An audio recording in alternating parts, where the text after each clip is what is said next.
za rođu mog. Ti pakosna ženo,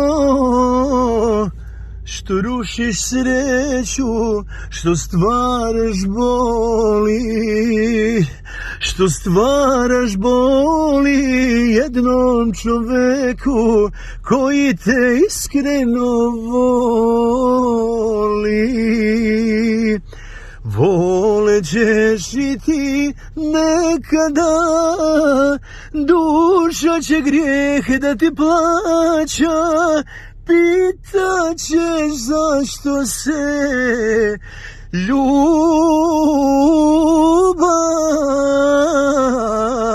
za ljubav ne vraća, za ljubav ne vraća.